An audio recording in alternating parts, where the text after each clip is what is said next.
मोकळे गावचे ग्रामस्थ तालुका घोडबंदर जिल्हा सांगली शिवशंकर आयवळे MBA साठी 35 लाखाची शिष्यवृत्ती भारत सरकारकडे। पुढच्या रांगेत बसले स्टेजच्या आम्ही चांगला सत्कार करणार आहोत।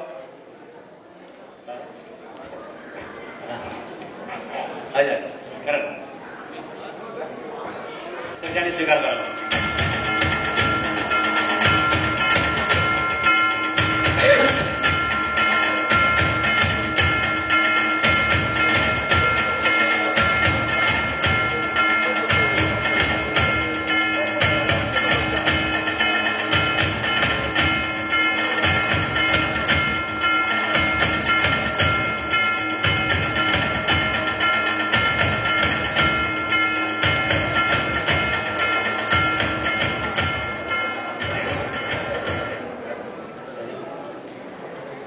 मध्ये मुलींना त्या मुलांना वधू म्हणजे वराला आणि नववधूला ज्याप्रमाणे आपण सर्व प्रकारचा आहेर देतो त्याच्यामध्ये शालू असेल किंवा साडी असेल किंवा मुलाला बाकीचे कपडे असतील ते संपूर्णपणे त्याचबरोबर संसाराचा सेट भांडेपणाचा सेट अशा प्रकारचं आपल्या समाज बांधवाकडून त्या सामूहिक विवाह सोहळ्यामध्ये आम्ही देणार आहोत। आम्ही म्हणजे आपले सगळे सर्व लोक समाज बांधव आपले तर या सामूहिक विवाह सोहळा सुद्धा ज्याप्रमाणे हा आपला वधूवर मेळावा आपण चांगल्या प्रकारे यशस्वीरित्या पार पडतो तसाच हा सामूहिक विवाह मेळावा तुम्ही पार पाडावा। त्याच्यामध्ये ह्या वधूवर मेळाव्यामध्ये जी लग्न ठरलेली असतील ती तर आहेतच, त्या व्यतिरिक्त आपापल्या गावामध्ये प्रचार करा, आपल्या जिल्ह्यामध्ये प्रसार करा की आपल्या समाजामध्ये खूप लोक गरीब आहेत आणि पर्टिक्युलरली मराठवाड्यामध्ये, कारण त्या मराठवाड्याचं मी सध्या प्रतिनिधित्व करतोय, त्या मराठवाड्यामध्ये दुष्काळी परिस्थिती असल्यामुळे लोक लग्न करू शकत नाहीयेत। त्यामुळं आपण आपल्या तालुक्याच्या लेवलवर आपल्या जिल्ह्याच्या लेवलवर ज्या ज्या ठिकाणी अशा प्रकारे लग्न नवीन ठरलेली मंडळी आहेत या लोकांना आपल्या ह्या सामूहिक वधूवर मेळाव्यामध्ये सामील करून घ्या अशा प्रकारचं आवाहन तुम्ही त्या ठिकाणी करा आणि हा आपला वधूवर मेळावा सगळा यशस्वीपर्यंत कसा करतायत ते तुम्ही करू इच्छिता।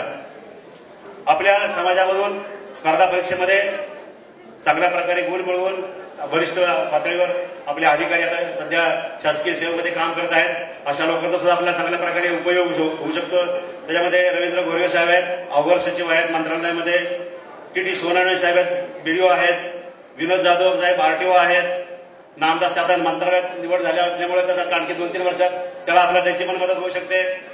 विजयकुमार जावेद आहेत, महिला बाल कल्याण या विभागामध्ये सहाय्यक आयुक्त म्हणून आहेत, प्रकाश वाघमारे सहाय्यक आयुक्त आहेत, म्हणजे बरेच असे अधिकारी आपले आहेत, शासन दरबारी आहेत। त्याचबरोबर वैद्यकीय क्षेत्रामध्ये सुद्धा आपली लोक आहेत की त्या लोकांच्या सेवेत आपल्याला चांगल्या प्रकारे फायदा होऊ शकतो। तर अशा सर्व समाजातील बांधवांना माझी एक विनंती आहे, आपल्याला या समाजाने खूप दिलेलं आहे। एक कविता आठवते, देणाऱ्याने देत जावे घेणाऱ्याने घेत जावे, घेता घेता एक दिवस घेणाऱ्याने देणाऱ्याचे हात घ्यावे।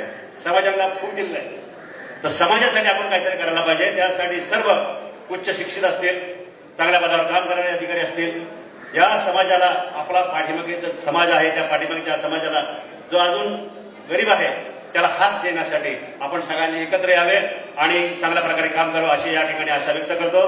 त्याचबरोबर ह्या वधूवर मेळाव्यातून जे काही निवड होईल वधूवरांची त्यांना सुद्धा या ठिकाणी शुभेच्छा देऊन या ठिकाणी थांबतो। धन्यवाद।